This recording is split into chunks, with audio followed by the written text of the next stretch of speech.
आज लाल किले पर इन लोगों ने, मुट्ठी भर लोगों ने तिरंगे को शर्मसार कर दिया पूरी दुनिया के सामने। आप देख सकते हैं, ये ट्रैक्टर नहीं थे, इन्हें टैंक बना दिया गया था। ट्रैक्टरों को हथियार की तरह इस्तेमाल किया गया।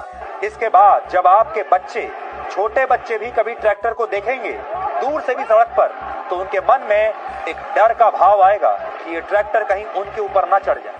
अपने कर्तव्यों को भूलकर ये सारे वो लोग हैं जो सिर्फ अधिकारों की मांग कर रहे हैं, और इनका जवाब भी भारत के नागरिक ही दे सकते हैं, यानी आप लोग ही दे सकते हैं। तिरंगे के 3 रंग, केसरिया रंग में भरी शक्ति और साहस, सफेद रंग में लिपटी शांति और सच्चाई, हरे रंग में समाई इस मिट्टी की जरखेजी, प्रगति और अच्छाई, और बीच में कर्तव्य सिखाता अशोक चक्र। ये महज एक ध्वज नहीं, जीने का तरीका है। चाहकर भी कोई इसका अपमान नहीं कर सकता। इस तिरंगे को सबसे ऊपर लहराता देखने के लिए इनमें से न जाने कितने लोगों के बेटे बेटियां शहीद हुए हैं, जिनकी लाशें हर महीने किसी न किसी गांव में इसी तिरंगे में लिपट कर आती रही हैं। जीने की वजह से लेकर इस पर मर मिटने के लिए तैयार ये लोग भला इसका अपमान कैसे कर सकते हैं?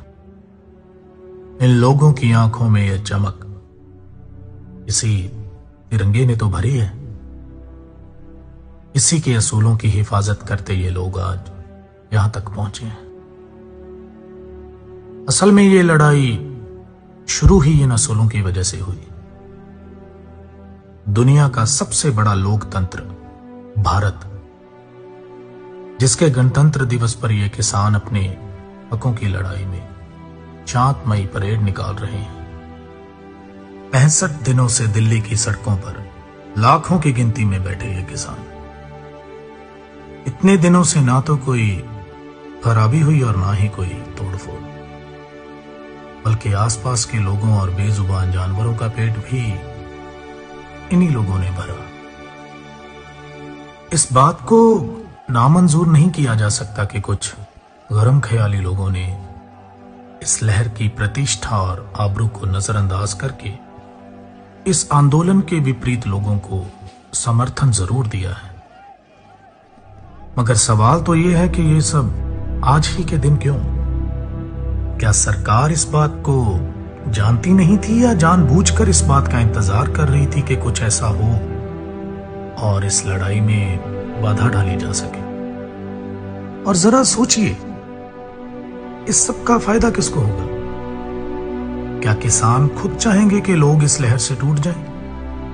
क्या वो चाहेंगे कि जो ये सरकार ढूंढ रही है वो थाली में परोस के दे दिया जाए? इन सब चीजों का नुकसान इस आंदोलन को ही है, तो कोई भी भला अपना नुकसान खुद ही क्यों करेगा? इस बात को जरा सोचिए और समझिए। तकरीबन 90% किसान अपने तय किए हुए रास्ते पर ही थे, लेकिन किसी भी नेशनल मीडिया चैनल ने यह बात नहीं दिखाई, और जो कुछ बाकी 10% लोगों ने किया उसे भी बाखूबी तोड़ मरोड़ के पेश किया गया। हिंसा, दंगे, फसाद, ये सब कुछ आप पहले भी सुन चुके हैं, लेकिन इस बार ना तो कोई दुकान लूटी और ना ही कोई इज्जत बेआबरू हुई, बल्कि किसी भी आम इंसान को एक खरोंच तक नहीं आई। ज्यादातर टीवी चैनल्स की हेडलाइन ऐसी थी जैसे पहले से सोच के ही बनाई गई हो।